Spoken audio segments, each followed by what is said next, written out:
Okay, everybody ready? Good evening, everyone. Welcome to the April 25th, 2018 meeting of the Rotterdam Town Board. Ms. Marco, would you call the roll, please? Mr. Christo?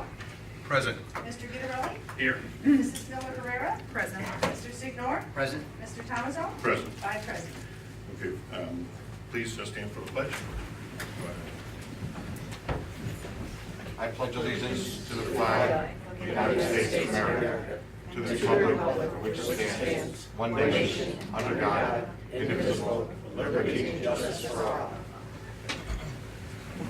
So this evening, we had our agenda meeting at approximately 5:30 p.m. and at 6:18 p.m., Councilmember Christou, seconded by Councilmember Signor, Yes. voted or made a motion to enter executive session, all voting in favor to enter executive session.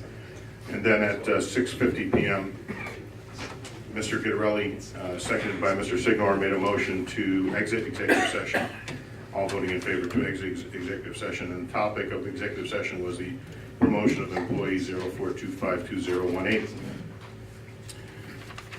And this time we'll start with our public hearings. Public hearing 1, please. Request of Monolith Solar Associates to discuss the allowance to expand a previously approved 200 kW solar farm up to 600 kW facility on a 6.13 acre parcel located in the Aquifer Overlay District on tax map number 12.-2-4.1, Main Street and Rotterdam Junction, New York 12150. Okay, is there anyone for public hearing 1? Is there anyone on that? I'm on general? No, Yes, All right. actually, I put general down. he's just general. You want to be here on public hearing 1, please? Then you want to come up again, Jack? Yes, Okay. please. Good evening, Jack Dotson, 1311 Cipriano Terrace. On this, I just wanted to follow up from the previous town board meeting. In addition to that, I did attend the planning commission meeting on this topic. I think it was last week. What I brought to the planning commission's attention was indeed what I talked to the town board about. Back in November, I reviewed that project in detail. The details of that project at the time indicated it was going to be around a 500 kW facility. However, I saw other documentation that mentioned it was 200. I did get clarification from the planning commission at the time that no, this is a 200 kW project and it will only be a 200 kW project. 5 months goes by, I see during one of these meetings again that they're looking to revise that project to something significantly larger than what was originally approved. And my comment to the planning commission was just that. When you do the original seeker, okay, you're to vet the project for the size that was given. And what was given at the time was a 200 kW facility. So all the work that was done by the planning commission, all the presentations that were done by the technical experts that were here, in addition to my review, looked at that project from a 200 kW facility. That's fine, it was approved. 5 months later, it was approved even though, like I said, we brought up, is this going to be a phased project or larger? And the answer at the time was no. 5 months goes by, the project is approved, and now the developer gets to come in for a second time, okay, for a significantly larger facility that I can tell you right now never did get the due diligence that it did the first time. If we had an opportunity to review the project based on it being 500 or 600 kW, we would have maybe different comments. So my comment to the planning commission again is the reason we have seeker, okay, is to vet the project as it is. There's a specific clause in seeker that asks if it's going to be phased. That was checked no. So the developer walked in here with a 500 kW facility, and in reviewing that documentation that he provided in the building permit that he had, it was 400, and in the seeker he had 500. See, the seeker process is not meant to be ambiguous, unclear. It's direct. It's supposed to be factual, and decisions are supposed to be made based on that factual information. So my parting comment to the planning commission was, again, when you're reviewing these projects, The town shouldn't have the reputation that we bring projects into the town of Rotterdam to get approved for something that maybe the public will have an issue with, and then within 5 or 6 months later, we're bringing a project back that's wholly different from the first project, okay, and it's getting approved. You know, if that's occurring in the town of Rotterdam, it needs to stop. Thank you. I have a comment. Can I can reply to Jack? Sure. Jack, you seem very knowledgeable of all this stuff. What is your profession? For the record. Apologize, I'm a licensed professional engineer. I own my own engineering practice. Thank you. Thank you. Okay. Ms. Markle, anyone else in public? Kelly, you didn't say what you want to do. Do you know what you want? Is it just general you Yeah, want the to next speak? one, not this one. I'm sorry? Next one. Next one. Okay. Thank you, Kelly. No problem, no problem. That's it for that one. Okay. Anyone else like to be heard on public hearing 1 this evening? Anyone else like to be heard on public hearing 1 this evening? Public hearing 1? My name's Andrew Peterson. I am with Monolith Solar. We did originally propose this project as a 200 kW. It was, we own the property. The 200 number was the maxed out that National Grid would allow us to put there. We had all intentions of building the 200 kW and walking away. We were looking to build this by the end of the year. It got pushed back because we had invoices from National Grid that much exceeded what we expected to do to put a system in and connect to the grid. With those expanded fees, National Grid went to look at the queue on that feeder, cleaned it up, and said, okay, you could add more to this to make it profitable. They gave us an exorbitant amount of money. We had to pay in an invoice to National Grid to upgrade that feeder and substation. So in doing that, they reevaluated the feeder, found more KW, and said, you can go up to 600. We have the property. It makes it more profitable for us to be able to build out. But the original intention was always the 200, and that was maxed out by National Grid. Okay. I wouldn't come here for 6 meetings, 7 months apart, if that was the case. So, do you, So they, just to be clear, they had previously approved the 200, Yes. and they came back in and asked for an increase. So this and went back through the process again. So I don't want to go back and forth with comments back and forth on this, but they did go back through the planning process, went before the planning commission and did their due diligence and what they had to do. did they go through seeker again, Mr. Supervisor? That I can't answer for you outside of Kate saying, no, they did not, No, they just have to be the agency. that they didn't need to. Okay. Oh, they did go through seeker again? Planning Right. commission meeting I went to, they did have a revised seeker. They had a revised seeker, right? And but they that didn't- seeker, as I mentioned, did have some conflictual information in it. 400 versus 500? 500, and which I did bring to their attention. Okay, but what we're asking, what you're asking for is 600, up to a 600 kilowatt facility, not the previously approved one that was 200, and you've already gone through the process to get there for that. Okay, thank you very much. Okay, thank you. Okay, anyone else on public hearing 1? This evening, anyone else on public hearing 1? Anyone else on public hearing 1?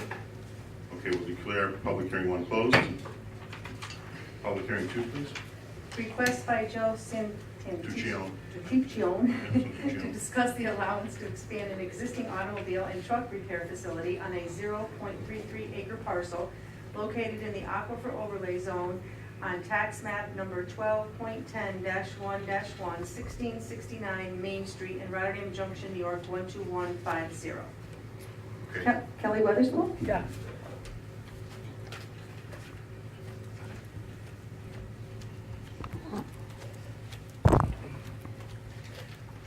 Hello. I would just like to take this time to tell all of you what a huge asset Joe has been to our community. He's gone on and above to help all of us out there. He's very honest. He keeps his garage immaculate clean. And if someone wants to go bigger in Rotterdam Junction, that's not too often. So everybody out there is very, very, very pleased with him and how he runs his business and what he's done for everybody out there. So I just Thank you wanted for to coming make to that Paul's. Thank you. clear. Thank you very much. Thank you. Okay, anyone else on public hearing 2? No? Okay, anyone else on public hearing 2 this evening? Anyone else like to be heard on public hearing 2? Anyone like to be heard on public hearing 2 this evening? No? Okay, we'll declare public hearing 2 closed. Public hearing 3. To amend Chapter 194, Section 11 of the Code of the Town of Rotterdam entitled Parks and Playgrounds, Nature Trails, Section B as follows. 6, parking of vehicles in excess of 2 tons excluding school buses is prohibited. Okay, anyone for public hearing 3? No. Okay, just on public hearing 3, so that everyone is aware of why we're amending this is, and that particular parcel of property is very sensitive. It's part of the aquifer, Zone 1 area for us. It is where the direct recharge is for the aquifer. What happens in this parking lot is that people do pull in there. Sometimes they pull in there to turn around, which is understandable because it's just before 890 if they have made a mistake and they want to turn around. The problem for us, however, is that oftentimes they stay parked there, and particular in large vehicles, sometimes that have salt and other corrosive materials on them that not only are damaging to the environment there, but also eat into the blacktop and everything else that we've spent money to maintain over the years. So the town in the past year spent over $100,000 to improve that property for the entrance, and this will afford us an opportunity to make sure that people do not hopefully go in there. If they do, they would be ticketed. But we're obviously allowing for school buses so that the children who want to go there on a field trip, walk the nature trail, etc., would not fall under this part of the code. You will see increased activity there over the next several months with some new signage and some other improvements there as well. So that's why we're doing it. We're not just doing it because we don't want people to go there. We definitely want people to go there and enjoy the nature trail. It's really to restrict, again, larger vehicles that have a negative impact on the property. So anyone else like to be heard on public hearing 3? Anyone like to be heard on public hearing 3? Anyone for public hearing 3 this evening? No? Okay, we'll declare public hearing 3 closed, and we'll move on to public comment privilege of the floor. Ms. Markham? Larry Lamora.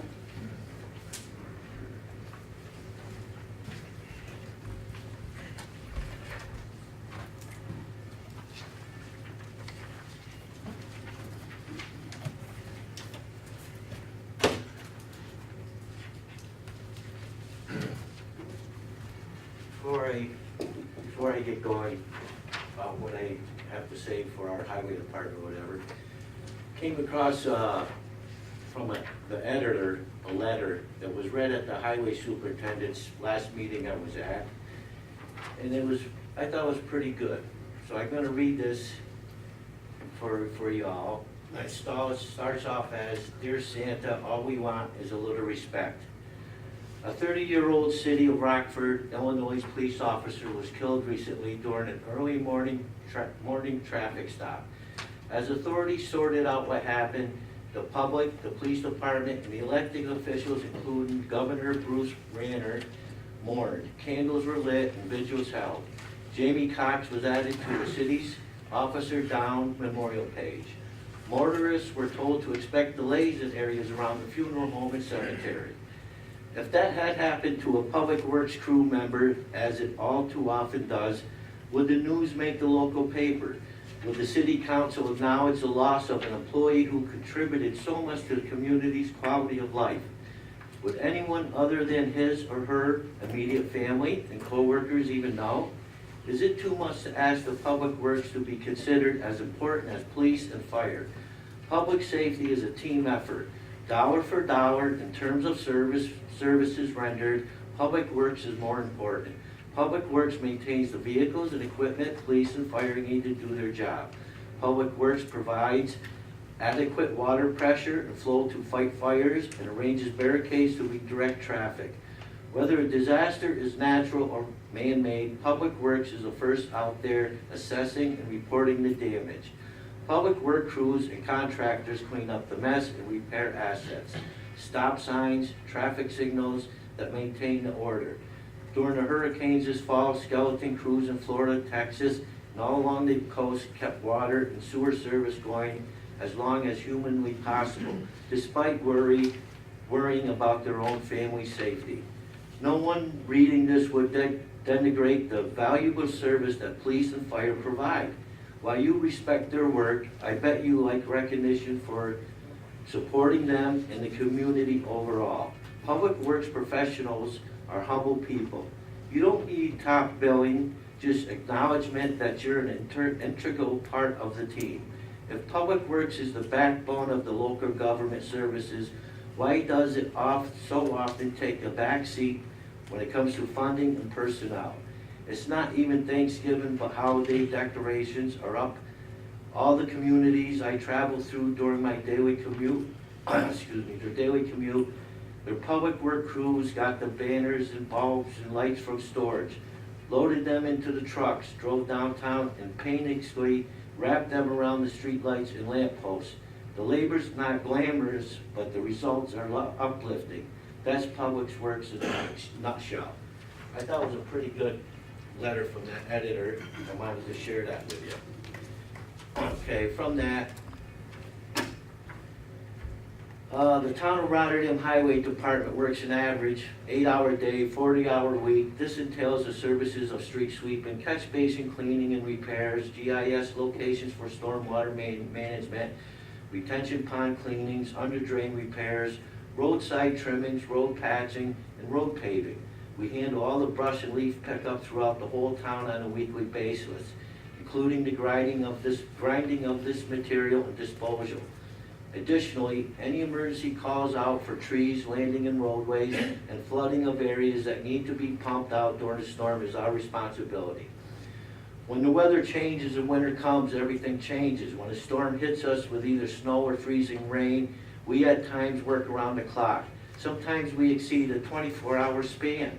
Along with our water department, we assist with emergency water main breaks that happen year-round. I have personally been on some breaks that start from start to end, exceed 48 hours straight.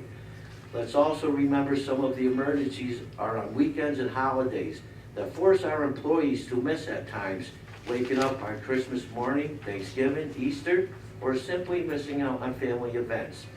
With this all being said, I, Larry Lamore, as elected official of the town of Rotterdam Highway Department, come to our town board meetings to be on hand for issues that may arise, that if needed can be explained or corrected. I also come to our agenda meetings to be able to discuss issues and the needs of the highway department in front of our town board. I felt lately there is a lack of respect from our town board when at the last 3 agenda meetings, not including tonight's, we had a few words, be able to talk, we had some time, but the last 3 agenda meetings, I had issues to discuss. I was told the first time to make it quick that I literally only had 2 minutes. The second time, there was no time for discussion, maybe because the agenda meeting couldn't start on time due to the late arrivals of board members.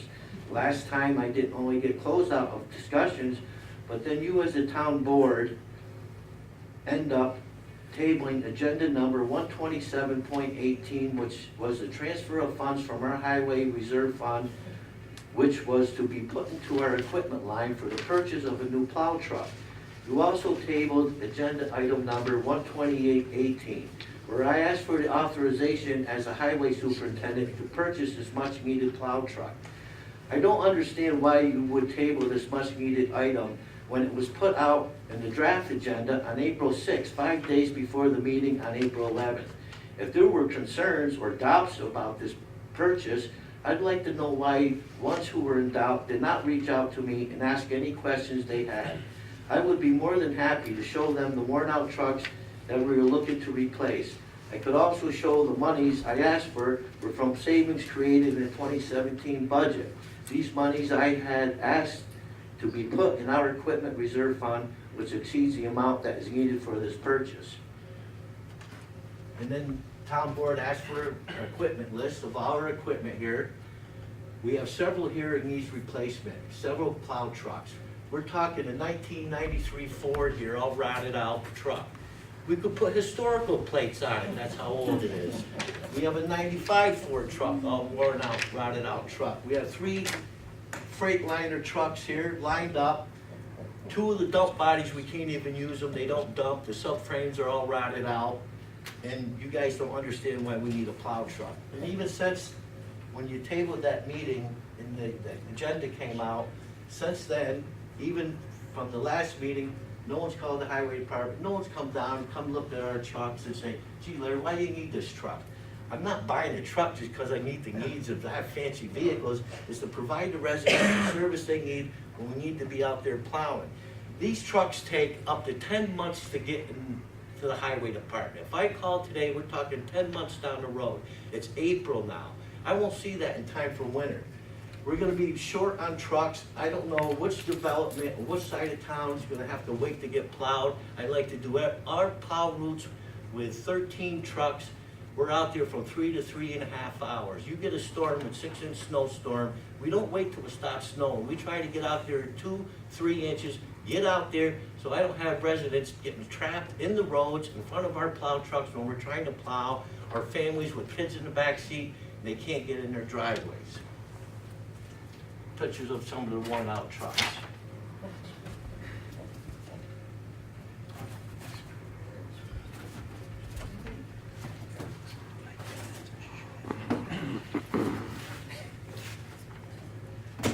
This would even be a better one.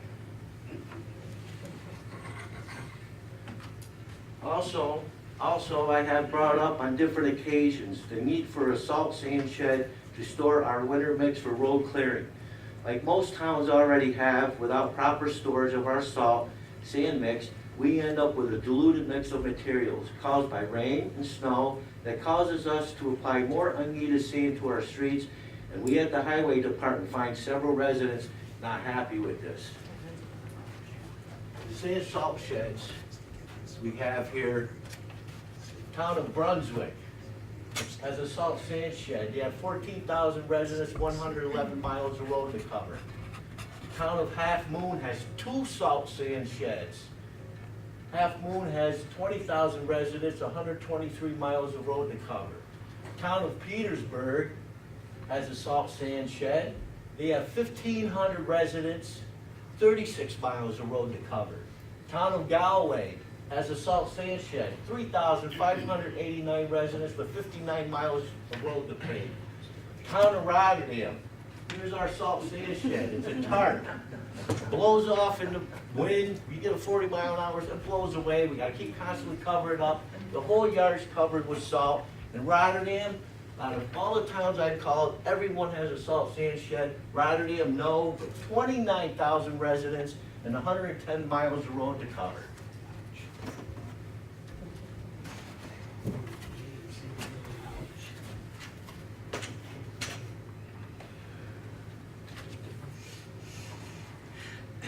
As well as much needed salt sand shed, we are also in need of upgraded highway department facility. This would allow us to have a salt sand shed on property, as well as allowing us to be able to properly house our equipment, to operate and keep up with the needs of our residents.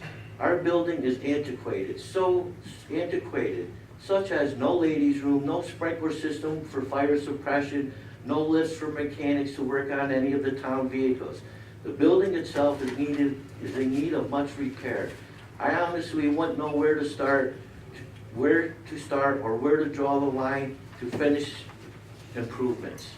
The building was built in approximately 1950, and since then the town has grown as well as the needs of the residents. Increase in population since 1950 creates more roads and developments, which increases our equipment. Our building cannot hold all of our equipment at this point. Our building is like a dungeon. It does not help employee morale in any way. Our break room has a table that holds 6 to 8 employees. We have 28 to 33 employees who take lunch at the same time. Yes, some might leave the property, but the rest cannot sit and eat their lunch.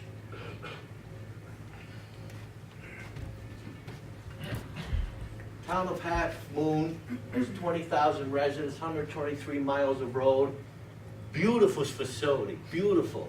All the trucks inside, large open span building, an extra building off to the side with overhead garage doors for extra storage.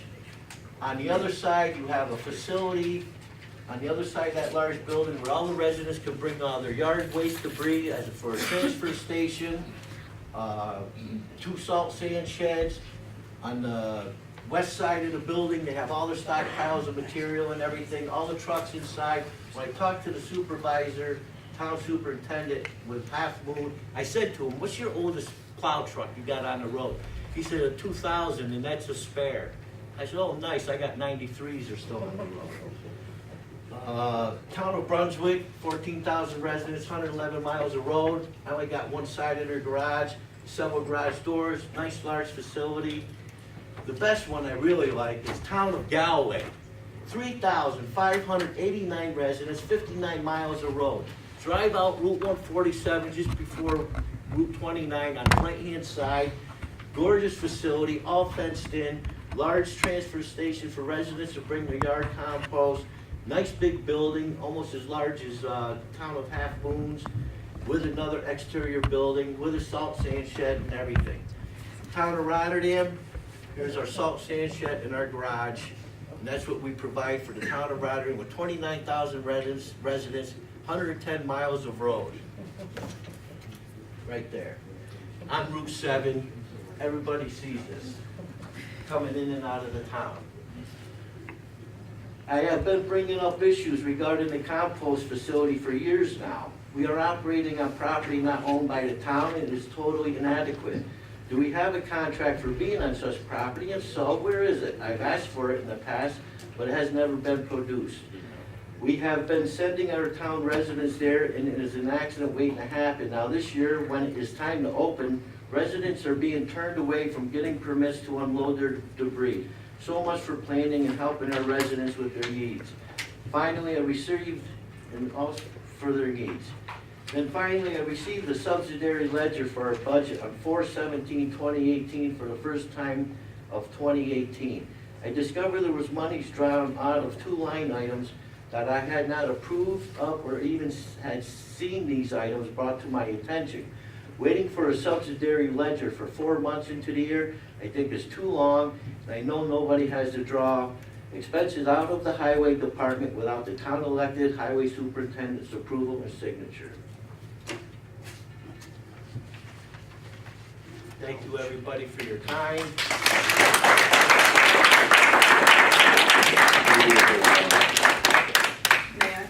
Sure. Thank you, Larry. But I really, one of the things I just want to say is that let's not have too much of a Q&A because we have a meeting to go through. No, We understand that. absolutely There's some not. things that need to be clarified, Mr. Supervisor. Mr. Lamar, you opened with a letter to the editor or an editorial, which I think definitely characterizes how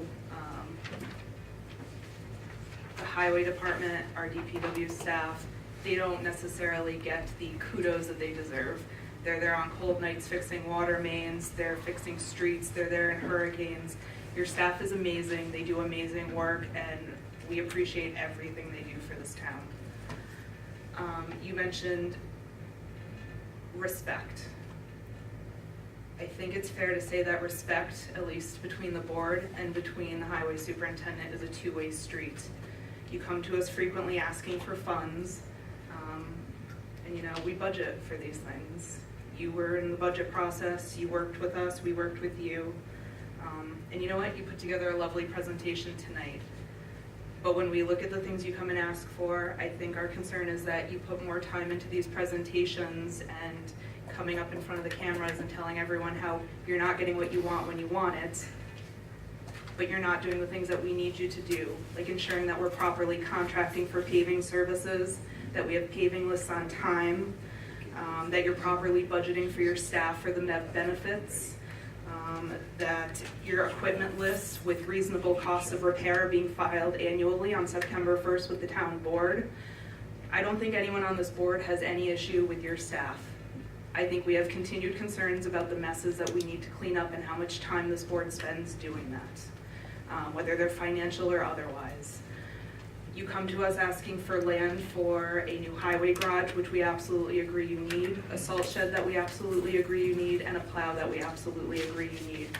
You say we don't come see those plows. I've seen those plows. I've been to your garage. I've seen every one of them. You personally showed me every one of them. You personally showed me the binder of the paving list that you prepared previously with evaluations of all the streets in the town. So you can't say that we haven't been there, you can't say we haven't seen your trucks, you can't say that we don't know what's going on. I do know that there's no female bathroom at the highway garage. And obviously, as a female, I understand what the concern is. But we also have to keep in mind the fiscal needs of our town, and that the fact that going into potentially purchasing land or building a new highway garage or purchasing a salt shed requires significant sums of money. If we bond for those things, some of them trigger referendums, votes by everyone in this town. Having the cash available to do it gives us a lot more freedom to make decisions that are in the best interest of you and your staff.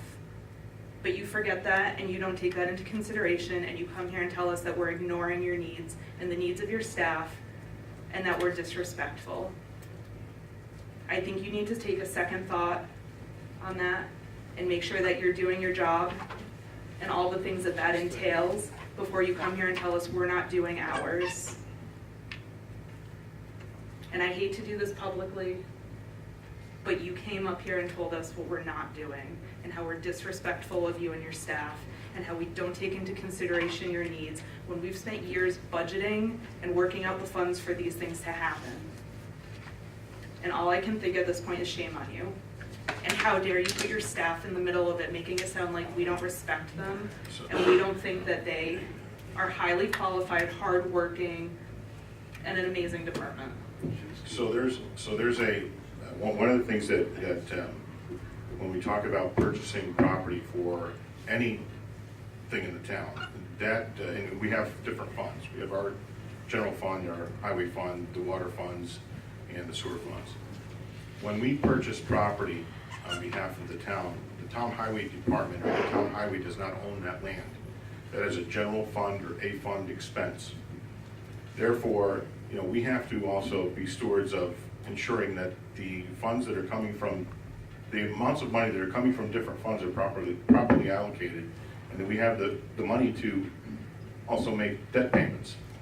So if we're to do something for the highway department, which we all are in favor of doing, no one here, and Larry, in all due respect, you didn't mention that. We've talked about it. You have a new board. Which I think the former board, if I could just say the former board, we would not have had the agreement to move forward for the things that we have to do for the future of our community, which include a new highway department, which include a compost area and a salt shed or salt building, all on one property to be more effective and more efficient for the residents of the town and for the future, for when we're all not here. So we're moving in that direction. The one thing that I am taken a little bit aback by some of your comments, but more importantly, from a different perspective, from the ability for the town to negotiate a price on property, the appearance now is that we have to do it immediately. And that is a cause for concern for me, because when we're out trying to negotiate property purchases, I don't want people to assume that we're desperate to purchase the property.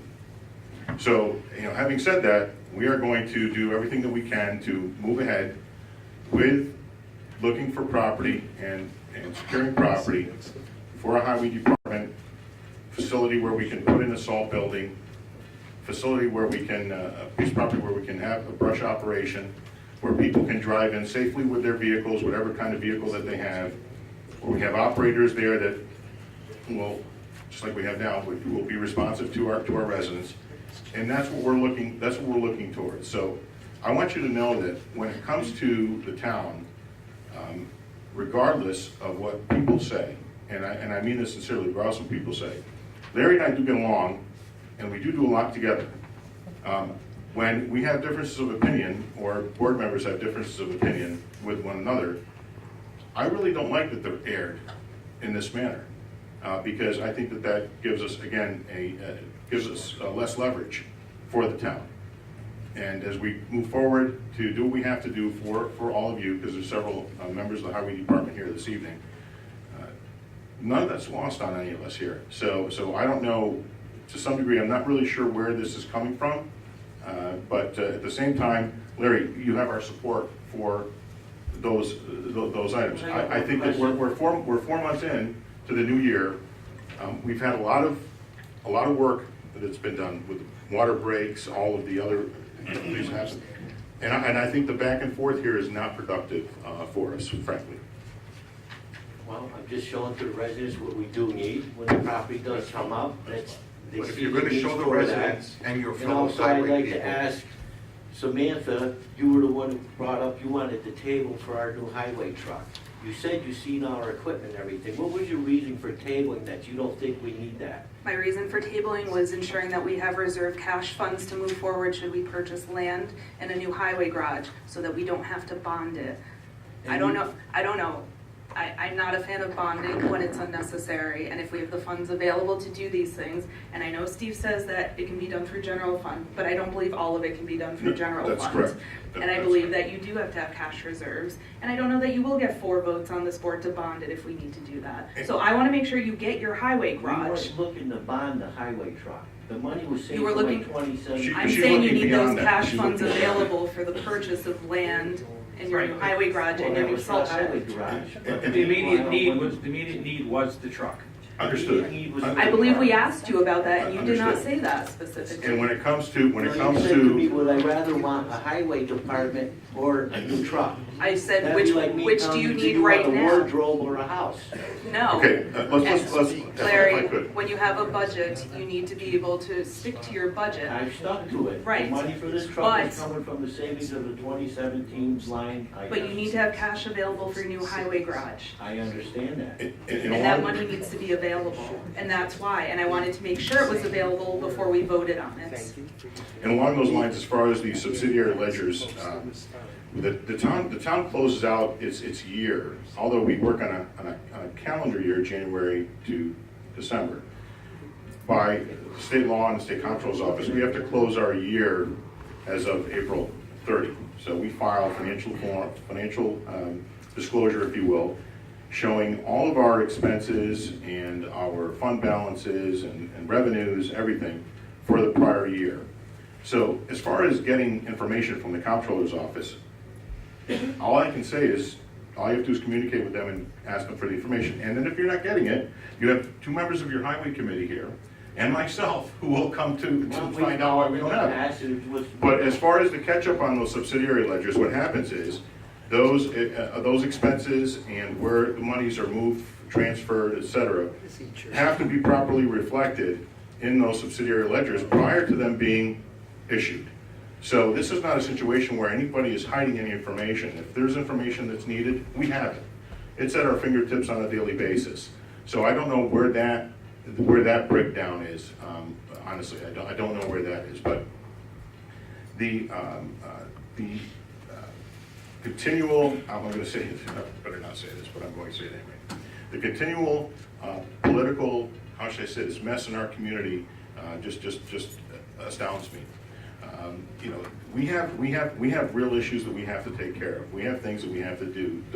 For example, with the compost facility, and it's not a facility, it is a piece of property the town does not own. We do not have a contract there. Going back many years, the town did not have a contract. We are there on borrowed time, period, end of story. It is a piece of property that, again, because the town does not own it, we cannot make improvements on private property. That is absolutely against the law, period, end of story. On the other hand, if you have a claim against the town or the town damages your property, we have an obligation to repair it. That's different. This is a piece of property that why would I, or any board member here, which I would admonish them for publicly, privately and publicly, want to spend any amount of money, tens of thousands of dollars, to improve an access road to a piece of property that the town does not own? That would be a bad situation for our residents and for our taxpayers. And Mr. Supervisor, that piece of land on there, did we ever determine, do we have an insurance rider to cover the liability that we are adding to the landowner every time we're using his property? That's something that you would have to ask the landowner, I guess, because when it comes right down to it, they're allowing us to be there. Right, but us We're as- insured, we are insured, wherever we operate, we are insured, the landowner is insured. I don't know where else you want to go with that, I'm not sure. No, it's just, I have a tenant and he has a separate policy as a tenant that Well, we have an overarching Covers me. policy for the town. Mr. Supervisor, if I may, a couple of things. I want to reiterate a few things. First of all, I want to thank all the guys from the Highway Department for coming here. Clearly, it's good to see you here. Clearly, there's no one on this board that does not appreciate the hard work, the dedication, the sacrifices, the emergency calls that you all participate in. And I have to agree with Councilwoman Miller Herrera saying that it's really a shame that you're kind of being, used as leverage. Mr. Highway Superintendent, I have no problem with you presenting the facts to the public, but if you're going to present the facts, present all the facts. Nowhere in your presentation did you mention that we have been in dialogue about acquiring a piece of property. Nowhere in your presentation did you mention that we are trying to find the path of least resistance to acquire that property. Nowhere in your presentation did you talk about the fact that both you and myself have been in conversations with our state legislators in order to get some funding for that salt shed, provided we find a spot for it. You come up there acting like some victim that everybody's working against you, which is nothing can be further from the truth.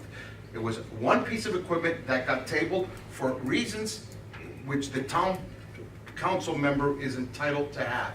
There's no reason to tie all this stuff in as we're, we want a new salt shed, we want a new compost facility, we want a new highway building as much as you do. We want it to look as pretty as the ones that you put it there. You presented it as if we were all against that stuff, and that is not fair. No. That is completely not You have fair. to present that. Yes, you did. You didn't No, mention and- any of the stuff that I just said. None of it. Can I say something? No, you're wrong. I would like to just say, I don't think Larry intended to do it. I can understand his frustrations and what he did tonight due to the fact there were 3 meetings that Larry was just blocked out. He had an agenda, and it was said to him, you got 2 minutes to do, and I'm not saying, who's right, who's wrong. I'm just saying, it seems like there's a lack of dialogue and communication that goes So on so much. you're on the highway committee, so when it comes to lack Can of I dialogue just and finish, conversation. please, Mr. Supervisor? I'm just saying, I can understand where he's coming from.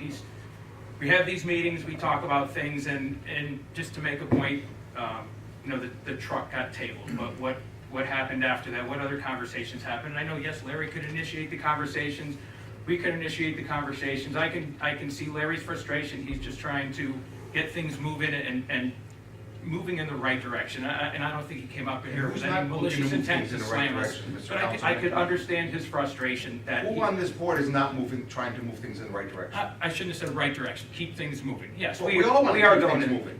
Yes, We all want to keep I'm things just moving. saying, And I it's can unfair understand that- his that it was frustration. never mentioned in this presentation that we have been looking for land, that we all are interested in a new salt shed, we all are interested in a new building, and we all appreciate what his rank and file do on a daily basis. Yes. That all was somehow left out of the presentation. So I have a big issue with that. and I'm not going to take offense to that. Larry, one thing you did forget to say about the salt pile. When we get 10 inches of snow, we have to shovel 10 inches of snow off the top of his salt pile in the middle of a winter storm. Can't do it. Can I just make a quick comment to Larry? You can applaud first and then I'll. All right. And I share the same passion everyone else on the board has, but I just wanted to point this out that I share the same sentiments about the support that we have for your workers and what you do. And in fact, if you remember, Larry, probably very shortly after I got elected, one of the first things I did, and board member Gitarelli came right down to your office and your shop, and we took a whole tour of that. You pointed out all of these things. And we were, both of us, I don't want to speak for Mr. Gitarelli, but we're both in agreement as to the state of what your garage was like. And I even made jokes about how it was, 30 some odd years ago when I was working to make tuition money for college, how nothing had changed, the same break room and all that other stuff. So that was part and parcel of trying to send forth a message of our appreciation, at least as a representative of this, but in mine in particular, to say that yes, we greatly appreciate all the work you do. And we were looking at, trying to implement this. Myself and Mr. Gitarelli were talking about what are we going to do. I approached Supervisor Thomason, still naive in this job, and I admit that freely, asking what are we going to do about this? What's the next step? I'm relying on Steve because he's got the experience, he's learned it, he's got the knowledge for this. So, he was saying, this is what we have to do. Well, we have to get a parcel, we have to do this. And then, even when we had that water main break, right around, when we were like, sub-zero temperatures, I was out there on the road watching you guys do this at 10, 11 o'clock at night. And all I kept saying to you guys is, I don't know how you guys do it. God bless you for doing it.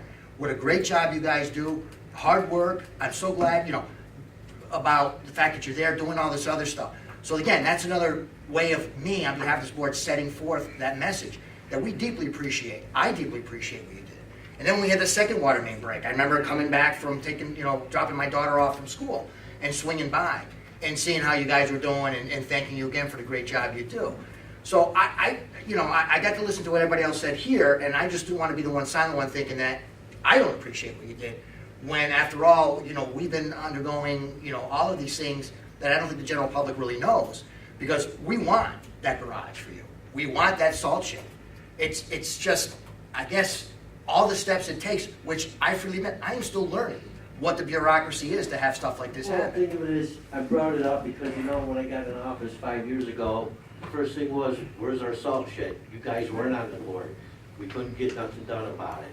I'm just presenting to the public for the needs of it. So when it does come out at time when we're asking for this money, which I also, the highway superintendent from Canyon at the last superintendent's meeting had advised me that DEC does have grants for salt sand sheds.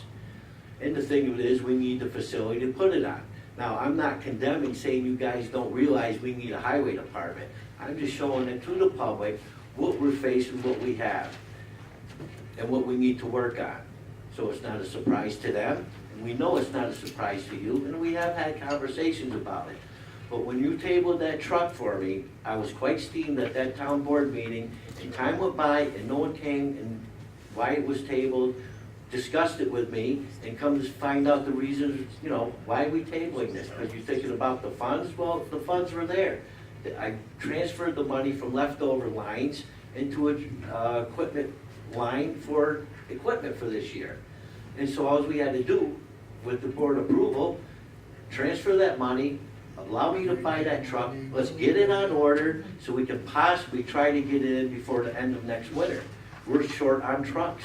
And I don't want to go to Sunrise Estates and have them call me because we couldn't plow their development, or El Dorado Acres. What do I tell them when everybody's going to point their finger at me and say, well, he didn't do his job? I'm trying to do my job. And nobody can say I don't do my job, because I'm there every single day. From when they punch out to the last one leaves. And I don't care if it takes 48 hours or 56 hours, I stay with the men. And they'll vouch for that. I'm there every single day. Out of 5 years, I've only had 10 days off. 5 of them were because of a hernia operation. I'm there all the time, and I do my job. And if there's anything you guys need, all you got to do is ask me. I will provide it. Larry, I apologize as if after the last meeting, there needed to be a follow-up conversation. I didn't realize that we hadn't finished that discussion, and I thought you understood that I was looking for the financials to be presented and be in line before we moved forward on voting on that, to see what was left and what we had for that, for purchases and things like that, those big purchases that are coming up in the relatively near future. I thought we were on the same page and you understood my concerns. So if we needed to have a follow-up conversation, I didn't get that cue from you. And I hope that you, in the future, feel free to reach out to me and call me if there are issues, or if you feel there needs to be further discussion. So, I would have thought you wanted the further discussion if you would have I reached was out just to waiting me. for the numbers. Well, Which I don't know that I. in less than a week, 2017 will be closed Right. out. Once 2017 is closed out, we'll have some more information for the board and for all the department heads to see where we ended up, and we will begin the planning process of seeing how much money we can set aside for purchases like of property. That's it. I think that's where I was. I was waiting for that information, which we still have to come up with, but that as a steward of the taxpayers' money, I feel like I have to do my due diligence and make sure that that information is available to me before I make decisions about purchases that are over $100,000. I mean, that's significant. oh, absolutely, I understand that. Absolutely. So I apologize if there was not enough communication. And Larry, I just want to add, I don't question your dedication to your job, because I saw your dedication to your job. I saw it that night when that water main broke. and then the next day. And, you know, we talked about, you know, how, you know, the sleepless hours that you had in doing that. And also, let me add to this, not only dedication to your job, but the dedication of the guys that work for you, but also, I don't want to go without saying, what about, you know, and the dedication for the DPW guys that were there and everybody else Oh, working together as a team? absolutely, and they're all Absolutely, included. all you Right, guys, right. all you guys do a fantastic job. So I just don't want, you know, you stepping away from the podium thinking that somehow we don't acknowledge, you know, the great job that you and your guys do, or the dedication that you have and the hard work, because I've seen it firsthand. I've seen it, and I don't think you can dispute that. Okay, thank you. Thank Have a you. good evening. Thank you. Thank you. Okay, Ms. Marco? George Hollenbeck?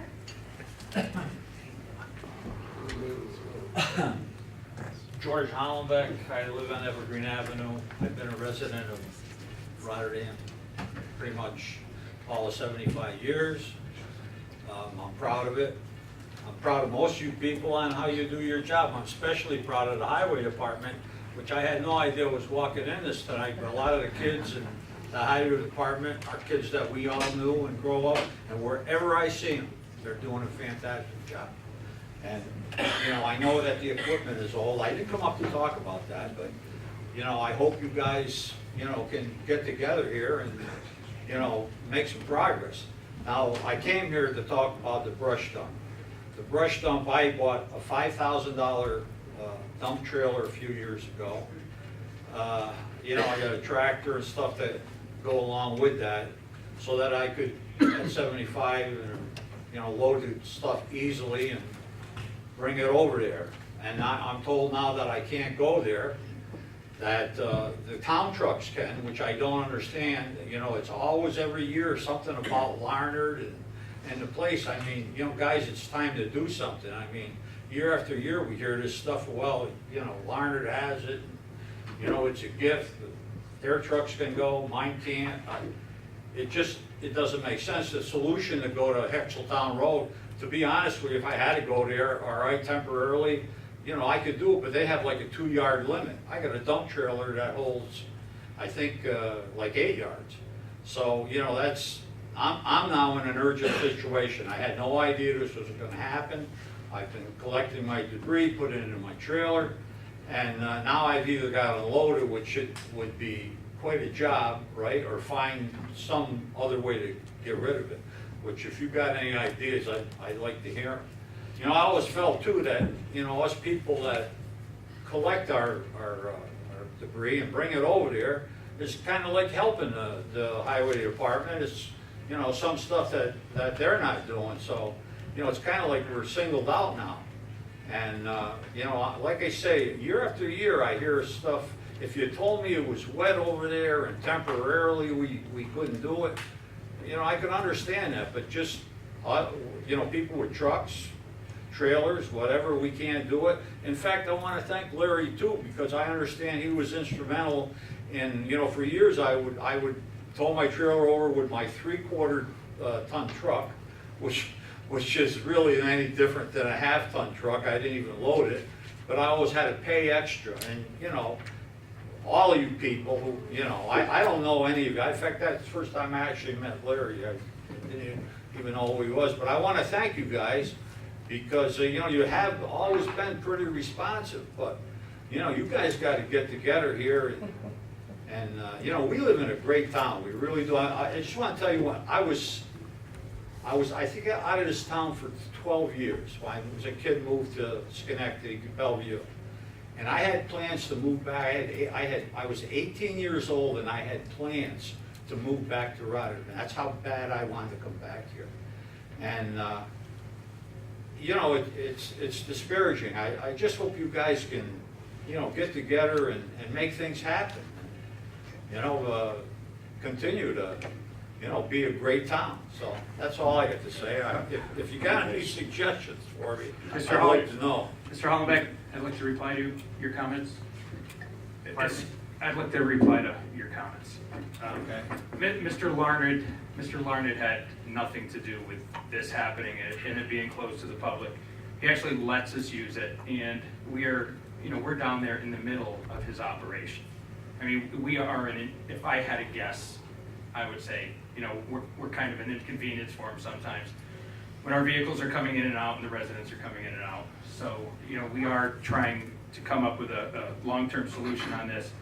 And with the county as an option for now, I know you said you have your trailer for a $20, and I hate to say you're gonna have to spend money, but for a $20 ticket, you get to dump 2 up to- yards. No, you get to dump 2 yards up to, I think, 12 times. So it's actually, it's a 20, I called them myself and spoke to the person there, and they told me it was, you can bring up to 24 yards total, I wanna say it was. At once. Yes, and they'll punch a card. permit. Yes, well, It's per permit. 24 yards per per permit. permit, right. If your permit expires, you can buy a new permit. They punch the permit, kind of like a coffee card or whatever, but yes. All right, so what you're telling me though is that it's not Larned's not letting me go down there, you're not letting me go down. No, it's a decision we made as a board, yes. I don't understand that decision. I mean, I got insurance, you know, it's kind of like singling us out. If, you know, if you said it was wet down there and we had to wait a while, that'd be one thing. No, but, wet is to say the least, what's going on You down know, there. I was down there. to watch the town truck, but just out of curiosity, you know, there's a lot of commercial tree, you know, removal places. Are they allowed to go down there? No, they're No, not. They're no, not? no, they're Right not now, allowed. only town vehicles. Right. Okay. And again, the You option, you guys, is that a permanent decision or That is was, that was not our decision, that's been like that for a long time.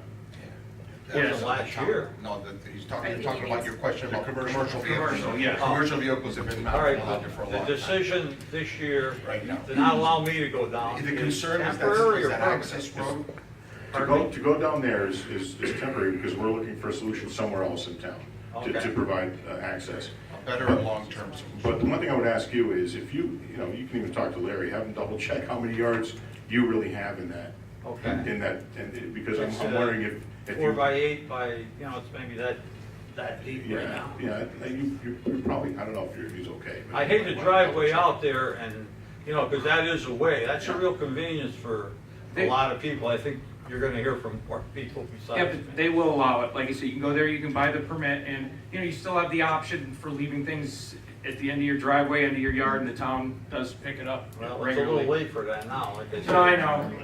You know, I wish you guys would Sorry. have, You know, we apologize for the inconvenience, but but a heads up, you know? It's a concern of all of ours, but But we, you know, everything you guys are talking about, y'all agree that we need it. We gotta get it Oh, done. yeah. I mean, you know, we really, you know, it's, you know, make it happen. but we're trying to find the path of least resistance and the least burden on the taxpayer, which is Michelle? the important piece. I'm sorry, I apologize. Mr. Hollenbeck, I also just want to add that, thank you for those are kind words that you said about the town. And we're very optimistic, because I think we have a really good board here to get things done, you know, that may not have been able to get done in the past. So, I share your same optimism and your same, you know, love for the town. The other thing is, sorry to interrupt you, but, you know, that salt pile, that come up tonight, and I'm sure you guys remember, a few years ago, we had a little discussion on where that salt pile would be. You know, of course, if it's gonna be enclosed, I think that changes a lot of things, but, you know, I hope that's a consideration when you're, you know, you know, would you be able to do both, have the compost and the salt in the same place? The goal is I to know put it's it all on- complicated and you The goal guys is to are, put it all on one property. yeah, trying to do a solution, but I hope you get it done. That's all I can. Anybody else Thank want? you. Thank you so much. Phyllis Stanton?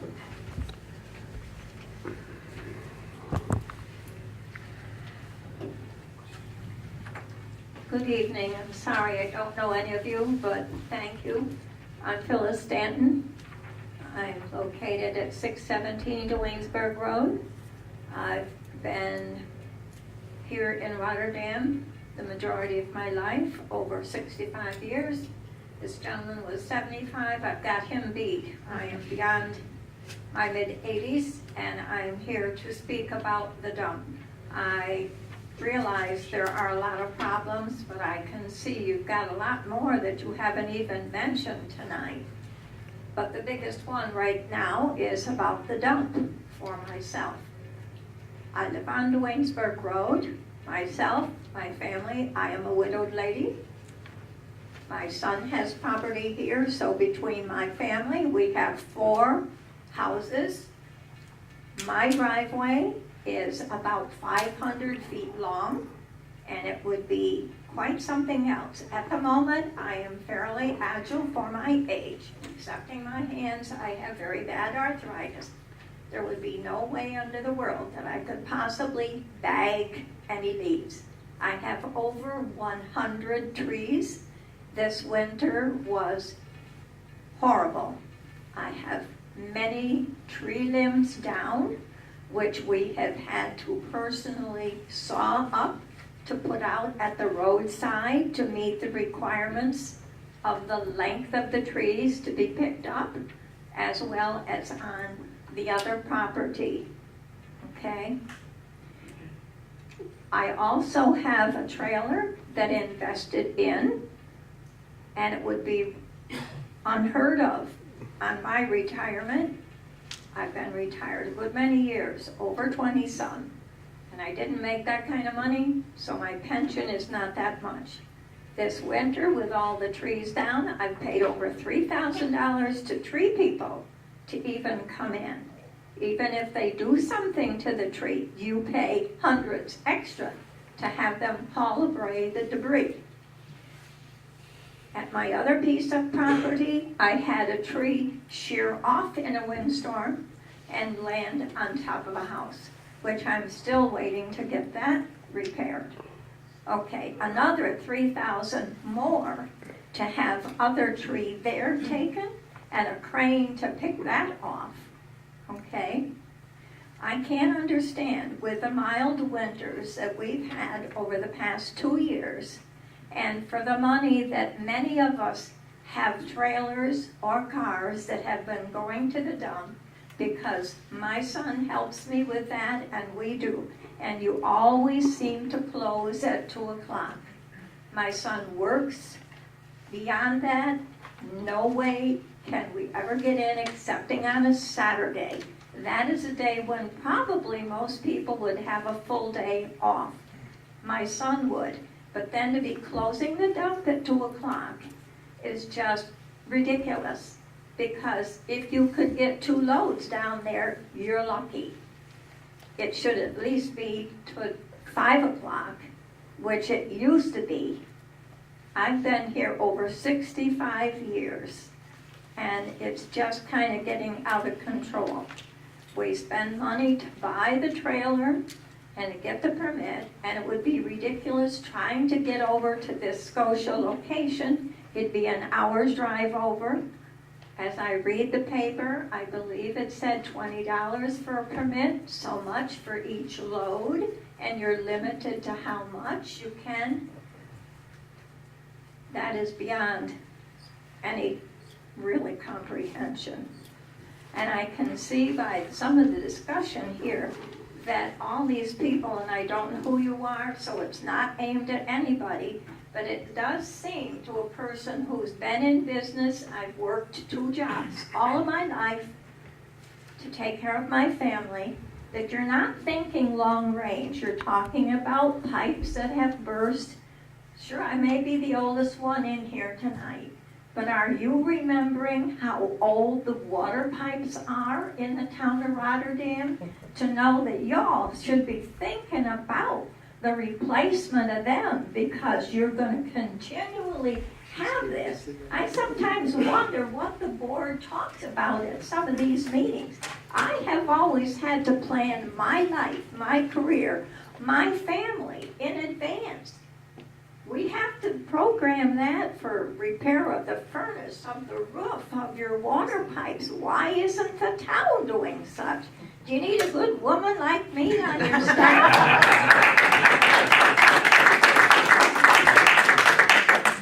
Mrs. Stanton, are you going to run for my seat next time? Are you going to run against me for election?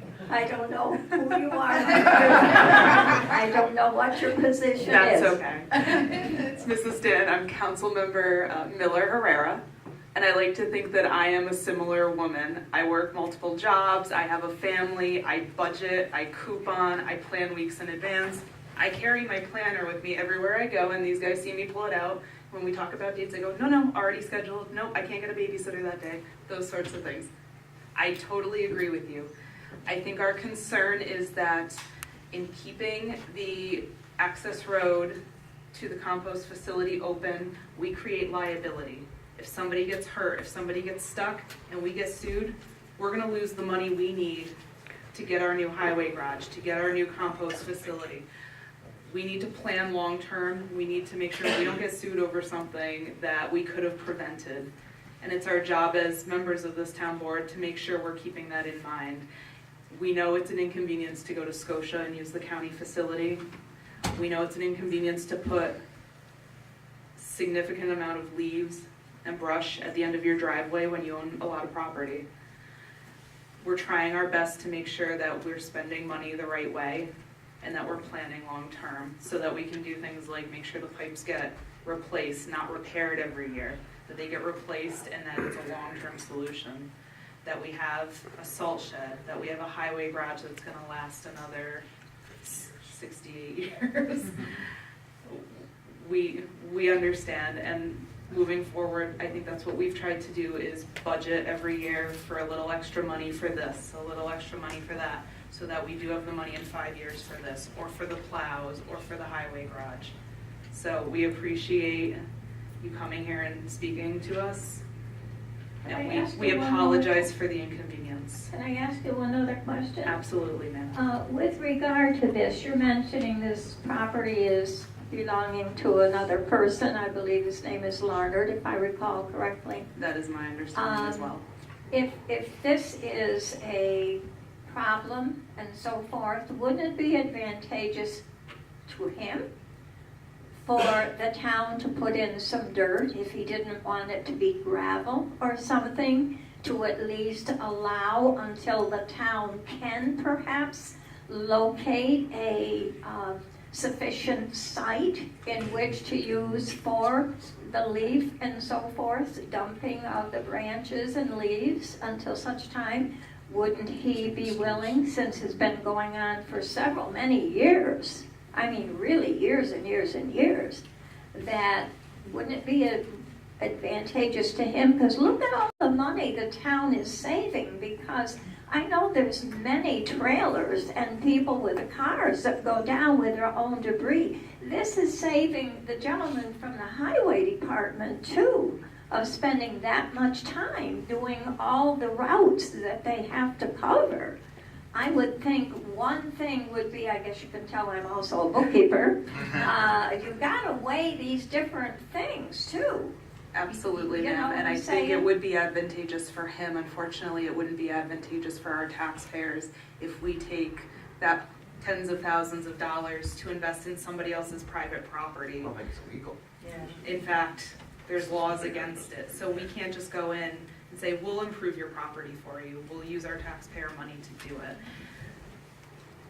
The thought is a common sense thought. Unfortunately, municipal law doesn't always allow you to do what would seem so Doesn't have obvious. common It would- sense. It would be, if I'm not mistaken, it would be considered an unconstitutional gift of public funds. We are not legally allowed to make improvements on a private property, even if it is to our advantage. And we're looking at a long-term solution, so that would be a short-term fix for the town and cost us money that we shouldn't be spending, that we could put towards property for the greater time, you know, for decades rather than just a year or two. I think it's fair to say, though, we've brainstormed this and tried to run it forwards, backwards, up and down, and try to come up with the best solution. There's no great or ideal solution to this, and I think frankly we're lucky there is a county facility in Scotia for our residents to use while we're undergoing this transition.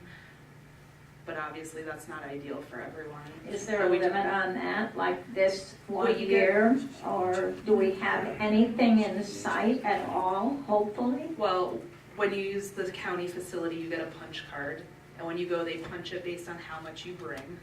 And when you fill up that card, you can purchase another one. So again, not ideal, but it's an available resource while we're in this transition period. We're looking at properties. I don't think we don't have anything under contract. Nothing in Obviously, mind. if you own property, you understand that there's a process. You look, you find something, you get an appraisal, you negotiate a price, you get inspections. Those are all things that you do on a grander scale when you're a municipality. So we're in the process of doing those things and trying to locate an ideal property where we can have all these things in one location, hopefully. But that takes time. There's not a lot of open space left in our town, so we have to keep that in mind when we move forward. We also don't want to have salt stored close to houses the way we do now. We want to make sure we have a highway garage that can support the vehicles we're purchasing so that our plows, the new plows that get bought, don't get rusted out as quickly and things. So that's all stuff we have to keep in mind when we move forward, and it's, you know, it's kind of a grueling process, but we got to do it the right way. When you talk about open space, I mean, the open space that we're looking for has to be off a main road. Right. Right, so, and we, you know, the open space, if we went too far west of this area, if you will, and we'll say anywhere within a mile of Five Corners or mile and a half of Five Corners, that would be really putting all the residents at disadvantage to try to get there once we do get this facility. We can't go out to the, you know, the westernmost reaches of the town and put a highway department and that. So we're moving forward. I think you'll see a resolution sooner than later, so. I appreciate you coming this tonight. Wait, so she's done, Mr. Hollenbeck, 1 second. What's she done? Well, thank Thank you. I you was very just much. hoping that maybe you might find something in Princetown. There's a lot of off of the main highway Yeah. territory there, land or Waynesburg. We want to find a piece of property within our town so that we can properly locate our highway department salt building. I mean, honestly, the process that I would look for is to get the brush operation started and in the work, get the salt building up, and then eventually get the highway department built and moved, and everybody moved at once. So, thank you very much. Thank you. Thank you. Mr. Hollenbeck, I'll entertain. Yeah, when you say we are, is there a committee or it's just the whole board? Well, you know, the whole board would, I like it when everybody works on it together. So we as a town, is when I say that, you know, I want us all to be in agreement, because I don't think that we get anywhere with 2 or 3 of us being, I guess I want to say, on a different page than the rest. So you're working at it? We're working at it. The whole board? We're working at it as a whole board, and along with our highway superintendent and other appointed officials in the town that have, you know, a stake in this process. Okay, anyone else? Jack Dodson?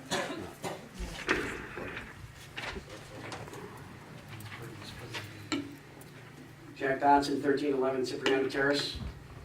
We heard a lot tonight. I'm not going to go there, but I guess one question for the board is, on the brush issue, was there a conversation relative to doing something temporarily before it was closed?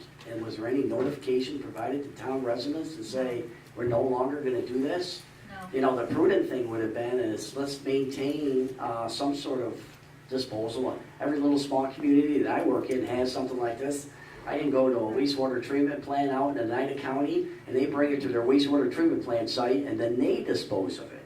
And a lot of what I heard about tonight is, I love when the older generation comes in here and tells us how they used to do it, because there's nothing in our generation but excuses for everything. They got things done in this day. I hope that we can get back to that. And I'm going to digress. I'm not even going to go there. I know you spent a significant amount of time on it. I hope that our generation can start stepping up to the plate and get some things done. I want to talk a little bit about the last board meeting that we had. Very impressed with the town historian, Mr. Woodward, coming in and talking about our bicentennial celebration. So impressed that I went home and I did a little bit of my own research and stuff on it. And again, as I continue to preach up here when I come up here, is I think a lot of people love this town. And if we could do anything to make this town better, you know, I mentioned the beautification last time. I think it's very important. Steve's mentioned, or Mr. Supervisor's mentioned many times about this, you know, increasing the spirit of the town, you know, that family connection. Well, I think the bicentennial is a perfect opportunity to do that. And in doing my research and stuff like that, I found some very interesting things. One of them is our crest, okay, that we have up. very, very, 1864 from the old Netherlands, you know, and I compare it to that one, very impressive. I think this one that I see here from 1865 is a little more impressive than that, but very nice, looking back into the history and see, you know, that one was dedicated, I think, in 1952, to see where our roots come from, and I'm hoping that some of this stuff does come up during the bicentennial. I don't know how many board members actually know the motto of the town that's on the crest? Anyone? It's there? Strong through. Yes. And that's what I guess I'm after. I love that motto, stronger through effort. And Steve, you hit upon it. When the gentleman just asked about we in this town, is we need to be everyone in this town. Everyone should have the enthusiasm to get up and do something. It shouldn't be divided by party. Too much of this conversation I had with Evan at times is all about it's political.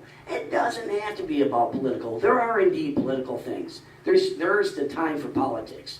This country is nothing but politics now. Politics is in everything in everyday's life. There are needs that people have in the town of Rotterdam. And when people come up here and speak, they're speaking about the needs. It's not politically driven. You know, Larry does come up tonight and he has a conversation about the salt barn, the salt shed, the DPW garage. I applaud his at least coming up. You know, was it done perfectly? None of us do anything perfectly, but we all know that need's there. I tell people all the time, I'm embarrassed at times in this town when I have to look at that DPW garage. I think we all are. It's time to do something about it, and it sounds like you guys are.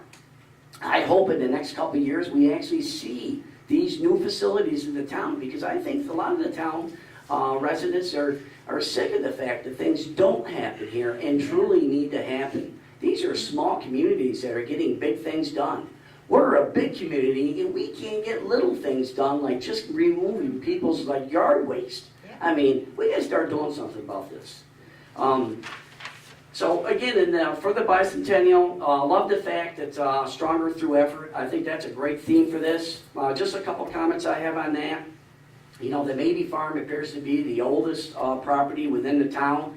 A consideration for a time capsule there I think would be awesome. If it is the oldest, you know, you could center something around that time capsule that we're, at our 200-year celebration, actually putting very interesting things. You know, maybe this crest from 1865, you know, just some very unique things with the children so they can appreciate it. Who knows, 100 years from now, again, we get to open that up. Hopefully the Mabee Farm will still be there. That would be pretty awesome. And then again, you know, our roots is the Dutch. You know, if there's not some sort of water feature, this town has no water features. And you don't have any fountains, we have nothing. It's boring. You know, we should take advantage of some of the stuff, our heritage and stuff like that, and bring it out as part of this bicentennial celebration. With that, I'll digress to more important critical issues. I did get the draft agenda today. I smiled at first. I called Joe secondly, and I expressed my feeling about having a public public hearing for what I consider is a very controversial project in this town, scheduled for May 11th at 6 p.m., a Friday no less, on Mother's Day weekend.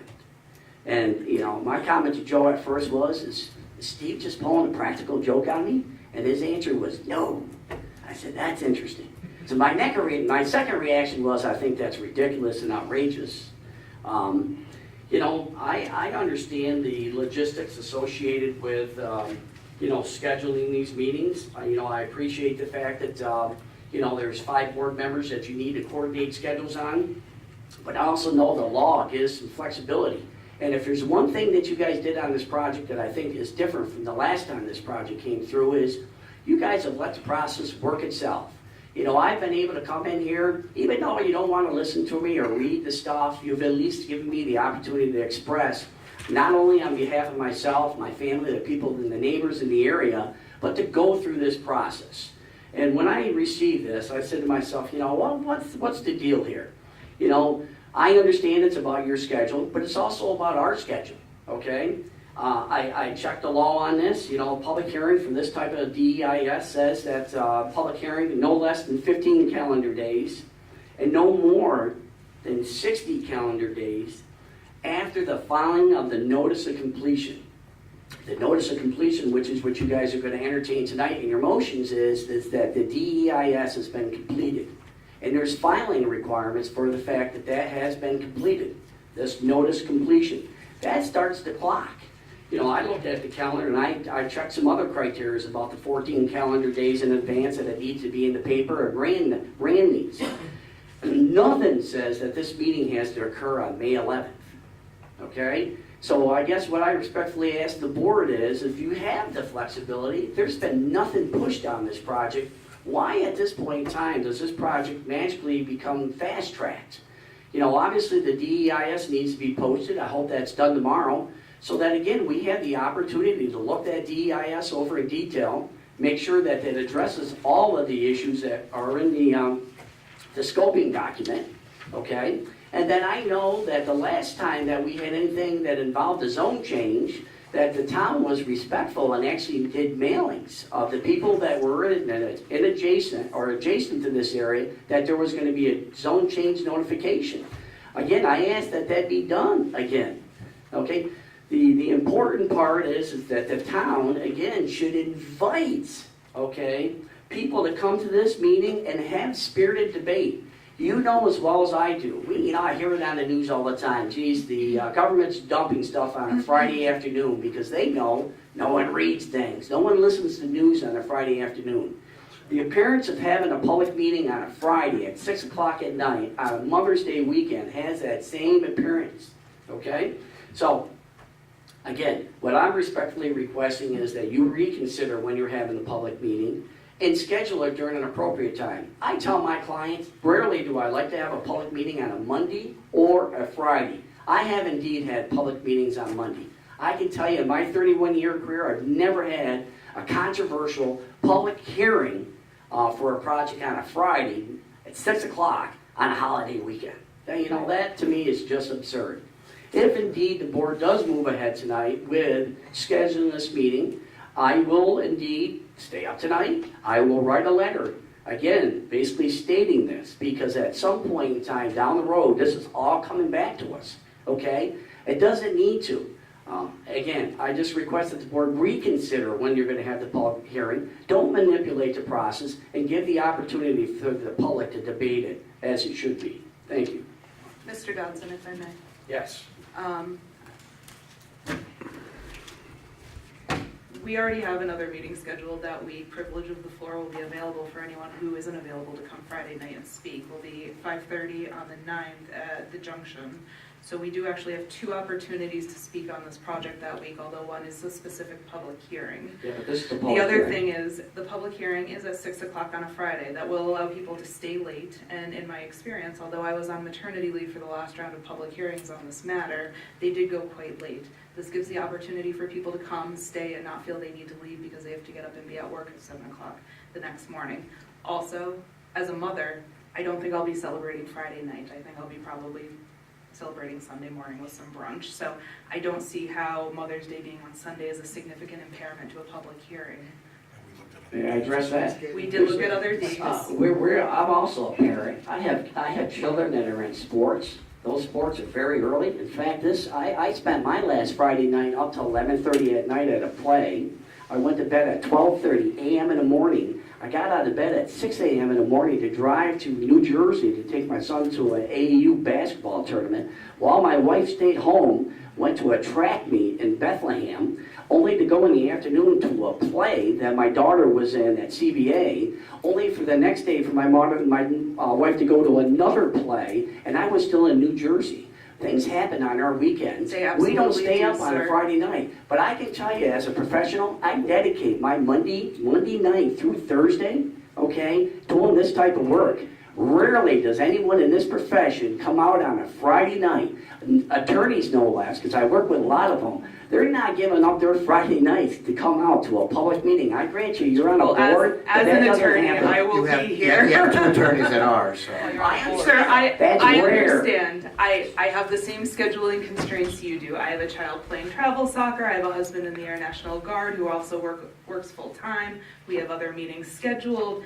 I mean, I understand. I'll be sitting at the Rotterdam United Soccer Tournament this weekend for about 8 hours and working the concession stand for part of that. So my only comment on though is you guys are going on the minimum side of this, the 15-day part. Okay, it says 15 to 60 days. I can't imagine that everyone's schedule on this board for the next 60 days, there's not one time on a Tuesday, Wednesday, or Thursday to have a public meeting. Tell me there's not. With our, We were with- not with able our- to with find our other one. board meetings, I'll tell you what my points on this are. With the other board meetings that we have, what happens right after June, when school gets out, is people go on vacation. My opinion is that we need to move ahead so that we can allow everybody to come in that wants to come in and speak on this project or anything for that matter. And as you can see, we haven't been holding to our 4-minute public comment when we have a That's handful of obvious. people. When we have a handful of people coming in, when we have a larger crowd, we're gonna have to do that. More importantly, I think that as Councilwoman Miller Herrera has said, we have other public meetings where people can come and speak before and after this public meeting. So on May 11th. So, you know, with that, I mean, that's the date that we have where we know that we are all available. And I think it's important for every one of the members of the board to be there. I grant you, there's 5 of you on the board, but I can tell you there's many, many, many people that you represent that are not on this board. They're the public, okay? I'm And by aware. you guys using But you your keep throwing that schedule at to me as if- dictate as if everyone I else, don't I know think that. it's wrong. You keep Sir. throwing that at me as if I don't know that, and I do. I'm very aware of it. I look at it as this is Sir. part of trickery again on your guys' part. There's That's just unfair, Mr. no Johnson. reason to And have it's a also public unfair. hearing on Post a online, Friday. which is It's absolutely absolutely false. ridiculous. And It really it's almost is. slanderous, so don't tell me No, that. Steve, it's true. Don't tell me. I want to That's go back, completely I would false. ask the town clerk to go back and look at the history of this town, and you tell me how many controversial projects this town's had where you've had a public hearing on a Friday night at 6 o'clock. Let's do it on Christmas Eve. Let's do it on July That was 4th. the Let's do it on absolute Labor last Day. day I for mean, dates. We seriously, looked at a it's variety of absolutely dates. ridiculous that We you guys looked are at a variety scheduling of it during dates, this and for you to time. make such accusatory comments Evan, is I'm unfair. sorry, Tom. it's rather obvious. It's not obvious at all, because we looked at I'm Tuesday, my sorry. daughter's. You can go down this road, we will react to it accordingly. Thank Go you. right Is your ahead. recorder on, I hope? Is your recorder on? Good, okay. It works. Anyone else? Yeah, Anyone else on? No, I'm sorry, no. I'd like to speak. Can I? Oh, you didn't. Okay, you didn't sign up, come on, Mr. Mintz, I don't want to say no to you because we don't see you often enough. You might, lately. It's okay, I didn't expect such a hot and heavy evening here. it's all right, it's I don't sometimes think, we all I get don't busy. think you did either. I did not expect to speak tonight whatsoever, but I don't want to disagree with the last speaker to a degree, and I respect all of you. The only thing I'm going to say is that on a Friday evening at 6 o'clock is not very apropos and was not, in my opinion, very smart, and I'll leave it at that. It has all the earmarks and does not smell well. I will make every effort to be here that evening. And I respect the lovely lady, I don't know you that well, and the kids, and I know, but you're all, and I don't misunderstand this, but you're all elected to be here. And there are so many other days, and I know you're busy, but if you're elected to this particular office, you are at the, I don't want to say mercy of people that elect you, but the people of the town who are the voters. And it would be more apropos, and I respectfully ask you to take a hard look at this immediately and see if you can come up with another day. I'm asking you to respectfully change the day and time. I think it's not apropos at all. It's wrong, and it stinks all the way. Thank you. Thanks, Mr. Mintz. Okay, That's it. Thanks, Mr. Mintz. All right, so let's move into the resolutions, please, number 13618. Appoint individuals to various seasonal summer positions at the Town of Rotterdam Highway Department from May 14, 2018 through August 31st, 2018 at an hourly rate of $10.50. May I have a motion, please? I'll move. Motion by Mr. Christou, is there a second, please? I'll second. Second by Mr. Signor, anyone on the question? That's the next evening. Okay, Ms. Marco, would you call the roll, please? Mr. Christo? Yes. Mr. Gitterelli? Yes. Mrs. Miller Herrera? Yes. Mr. Signor? Yes. Mr. Thomason? Yes. 5 yes. Okay, Resolution 136-18 passes. Resolution 137-18. The town board of the town of Rotterdam hereby declares the DEIS to be complete and sufficient for public review, finding that the DEIS addressed all of the issues set forth in the final scope, and call for public hearings to be held on Friday, May 11, 2018 at 6 p.m. at the John F. Kirby Government Center, 1100 Sunrise Boulevard, Rotterdam, New York. Okay, may I have a motion, please? I'll move. Motion by Mr. Signor, is there a second, please? I'll second. Second by Ms. Miller Herrera. Anyone on the question? So, Mr. Supervisor, in regard to the date, I mean, I could tell you 100 other things I'd rather do on a Friday night. So, are we're totally confined by this time schedule that it has to get done? If we're going to have all the other business that we have to conduct for the town, and irrespective of this project, but more importantly, we have a time constraint for what we're doing with the DEIS to the Right. FEIS, and yes, this is it. We hit, as you know, we've juggled a couple of other dates around this time. We couldn't make it work, where all of us would be available. And again, that's where I sit. I believe that it's most important for the five of us to ensure that we are present for the hearing. Having it at 6 o'clock, I do believe affords more residents to come. And I concur with Ms. Miller Herrera's sentiments as well. So that's all I have to say on the topic. Thank you. Okay, thank you. Anyone else? Okay, Ms. Marco, we have a motion by Mr. Signor and a second by Ms. Miller Herrera. Would you call the roll, please? Mr. Christo? Based on the fact that I know with all of my heart that we analyzed a lot of dates and there were many scheduling conflicts, and believe me, it cost me money to be here on a Friday night, I am going to vote yes because I know there was nothing underhanded done here. Mr. Gitterelli? No, and absolutely. I was in the process of making the schedule, and I know we looked at all the times between when this is gonna get passed and that date, but I didn't know, do we have any time after this date? Are there weeks, days, or we're Not that down as to? I've been advised, no. So we don't have up to 60 days? Not as we've been. You have 15 to 60 days for this, from tonight, 15 to 60 days for this process to occur. That's the law. You'll get it in writing from me tomorrow. Thank you for interrupting the meeting again. I Thank you. apologize, Appreciate Mr. it. Supervisor. So, Ms. Marco, who else is to vote here? Moving forward.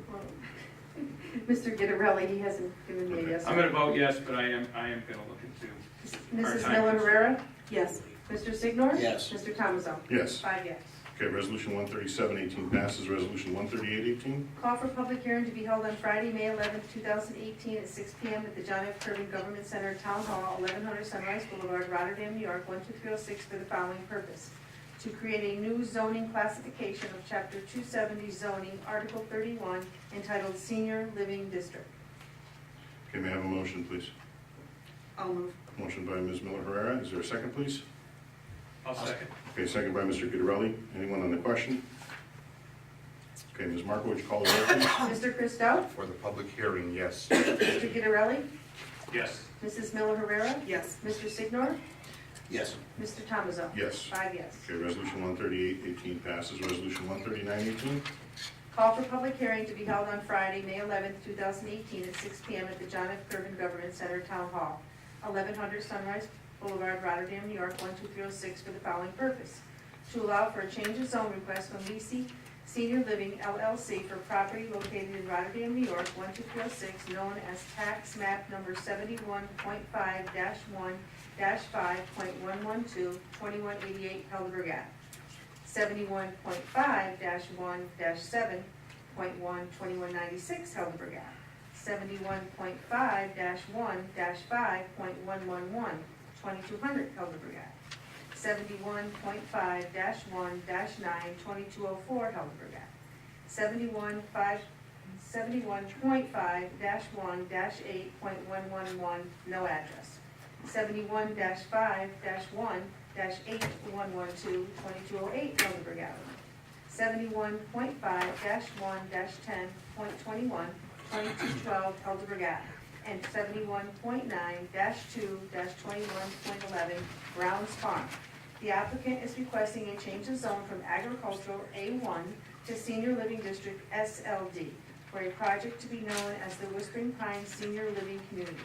The proposal is to generally consist of the construction of 12.5 single, or, right, 125, right? Oh my gosh, my eyes are 125 single-family homes, town homes or detached, 119 independent living units, 108 memory care units, 144 assisted living units, reconfiguring the existing 18-hole executive golf course into a 9-hole executive golf course that includes a new 2,500 square foot clubhouse and 1,300 square foot maintenance building on a plus minus 90 acres.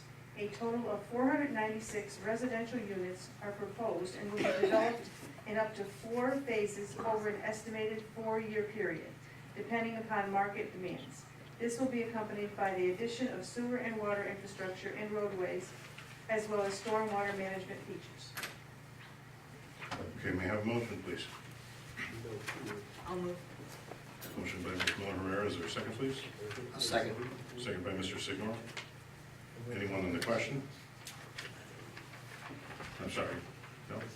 Ms. Marco, would you call the roll? Mr. Christo? For the public hearing, yes. Mr. Guidarelli? Yes. Mrs. Miller Herrera? Yes. Mr. Signor? Yes. Mr. Thomason? Yes. 5 yes. Okay, thank you. Resolution 13918 passes. Resolution 14018. Authorize the supervisor to enter into a memorandum of agreement, MOA, with the County of Schenectady, 620 State Street, Schenectady, New York, 12305, to provide a Town of Rotterdam police officer to work exclusively with the Schenectady County Street Crimes Task Force for a period not to exceed 3 years, commencing January 1st, 2018 through December 31st, 2020. Okay, may I have a motion, please? I'll move. Motion by Ms. Miller-Herrera, is there a second, please? I'll second. Okay, second by Mr. Guidarelli. Anyone on the question? I would just like to state for the record that, to thank our county management and Sheriff D'Agostino and our DA Bob Carney, our police department, the police department, the city of Schenectady, Mayor McCarthy, and the U.S. Marshal Service for this effort. I believe that we will see some great results for our county, for our communities, and I want to thank you all in advance for your hard work and the risk that you take on a daily basis. Thank you very much. So, Ms. Marco, would you call the roll, please? Mr. Christo? Yes. Mr. Guidarelli? Yes. Mrs. Miller Herrera? Yes. Mr. Signor? Yes. Mr. Thomason? Yes. 5 yes. Okay, Resolution 14018 passes. Resolution 14118. Authorize the supervisor to accept an engineering service amendment from John M. McDonald Engineering located at 7 South Church Street, Schenectady, 12305, for extra engineering services in an amount not to exceed $58,500. Okay, may I have a motion, please? I'll move. Motion by Mr. Christo, is there a second, please? A second. Second by Mr. Signor. Anyone on the question? Okay, Ms. Marco, would you call the roll, please? Mr. Christo? Yes. Mr. Guidarelli? Yes. Mrs. Miller Herrera? Yes. Mr. Signor? Yes. Mr. Thomason? Yes. 5 yes. Resolution 14118 passes. Resolution 14218. Authorize the supervisor to execute an agreement with Center Line Communications, 95 Ryan Drive, Suite 1, Raynham, Massachusetts, 02767, acting on behalf of AT&T Mobility for modifications to the equipment on the Bernard Street Extension water tank, 1 Bernard Street Extensions, Rotterdam, New York, 12306. Okay, may I have a motion, please? I'll make a motion. Motion by Mr. Christo, is there a second, please? I'll second. Mr. Guidarelli, second. Okay, anyone on the question? Okay, Ms. Marco, would you call the roll, please? Mr. Christo? Yes. Mr. Guidarelli? Yes. Mrs. Miller Herrera? Yes. Mr. Signor? Yes. Mr. Thomason? Yes. 5 yes. Resolution 14218 passes. Resolution 14318. The Town Board of the Town of Rotterdam hereby endorses the Chamberlain-Hudson Power Express project by Chamberlain-Hudson Power Express, Inc., CHPEI, a subsidiary of Transmission Developers Incorporated, 600 Broadway, Albany, New York, 12207, in accordance with Section 11 of New York State Transportation Corporation law to lay down, construct, and maintain its wires, conductors, conduits, and other fixtures in and under the streets, avenues, public parks, and places in the Town of Rotterdam in accordance with the requirements of CHPEI's Article 7 certificate. Okay, may I have a motion, please? I'll move. Motion by Mr. Christo, is there a second, please? I'll second. Okay, second by Mr. Sigler. Anyone with a question? Okay, Ms. Markle, would you call the roll, please? Mr. Christo? Yes. Mr. Guterrelli? Yes. Mrs. Miller Herrera? Yes. Mr. Sigler? Yes. Mr. Thomason? Yes. 5 yes. Okay, resolution 143-18 passes. Under the consent items, are there any questions on any of the consent items that are before us here? That's resolutions 144-18 through 151-18. Mr. Supervisor, I make a motion that we accept the consent items, resolutions 144-18 through 151-18. Okay, we have a motion by Mr. Christo. Is there a second, please? I'll second. Second by Mr. Signor. Anyone on the question? Okay, Ms. Markle, would you call the roll, please? Mr. Christo? Yes. Mr. Guterrelli? Yes. Mrs. Miller Herrera? Yes. Mr. Signor? Yes. Mr. Thomason? Yes. 5 yes. Okay, resolutions 144 through 151-18 pass. Okay, under committee reports and in the meeting here, I just have a couple things I'd like to bring up. And this is not to single out any particular company or companies, but we do receive inquiries from residents when there is mail that goes out that talks about buying insurance for water pipe repair at their homes, et cetera. The only thing that I have to say is that the town of Rotterdam does not participate in this program. The town does not endorse any insurance program that is out there, and I would just ask you to be wary, buyer beware of what it is that you may be entertaining there, and I would ask you to call someone that you trust as an advisor or an attorney before you enter into such a long-term agreement. Also, I need to make an announcement this evening regarding our draft MS4 annual report, which has been completed. So the report summarizes the town's efforts and progress with the requirements listed in the MS4 permit. The report can be reviewed by the public at the Department of Public Works, which is down on the first floor here during normal business hours, and a copy has been placed on the town's website for review. And that's from our professional engineer that we engage for this process, Aaron Frank. So, and thanks to all of the folks in the Department of Public Works and Highway Department for their work this year and continuing work that we're going to do regarding not just MS4, but all of our water and sewer infrastructure. And just make sure I don't think that I have anything else at this time. That's all I have. Anyone else? I do. With respect to the Veterans Committee, I just want to let everyone know and the public know that we are on track for the Memorial Day Parade. And the way they were talking, it's going to be one in which bring your umbrella if it does rain, because it's going to happen. They don't want to avoid a 2-year-in-a-row rain out, so they're pretty serious about this one. Also, just encourage people to show up on Memorial Day around 2 o'clock. There's going to be the laying of the wreath and a memorial service for our veterans right out here at the town hall. So I would encourage everybody to come and participate in that. That's going to be about 2 o'clock. I would suggest you get there. And then lastly, for tonight, I'm going to point out that we are going to be engaged in the first annual Battle of the Badges software fundraiser, which I understand is only open to people that are on the police force and the fire department. Is that correct, Mike? Is that right? Yes. Okay. Just wanted to make sure that I don't misspeak or anything as I go through this. That's going to be at May 12th, 3 p.m. at the Babe Ruth Memorial Park. It's a fundraiser. The goal is to raise $2,500. And if you want to learn more about this, you can go to fundabilities.com. That's, I'm hoping it's spelled correctly, fundabilities.com. But be aware, there's a misspelling in the flyer, so it could very well be my misreading of it. There's also a misspelling or spelling of it as fundabilities. No, it's fundabilities like abilities, fundabilities. Right, it just looks like it's misspelled. And I pointed that out to them, but that's what it is, yeah, they'll be able to find it. Okay. But, Google it. See, if I was playing, I would have made sure that it was spelled Yeah. correctly before it went out, but that's all right. yeah, well, okay. Point taken, point taken. We'll have you edit it next time. And I, we'll talk about some other things that we can do that you know, I know that you're itching to play a game against somebody. Well, So we'll figure something No, out. it's, okay? you tried. We'll try to do Sorry, something forget over it. the summer, I promise. Damage is already done. Okay. Anyone else? No? Kiwanis for this Saturday, right? Yeah, it's Kiwanis this Saturday, 9 to 12, 9 to noon. And Rotterdam Little League, yeah, opening day is, or Rotterdam Carmen, thank you, Little League is noon, right, noon time? On Saturday at the field off Hamburg Street. So, yeah. Got a few things going on. Anyone else? Mr. Supervisor, I move to adjourn. Okay, we have a motion by Mr. Christou for adjournment. Is there a second? I'll second. Okay, second by Mr. Guidarelli and Ms. Miller Herrera.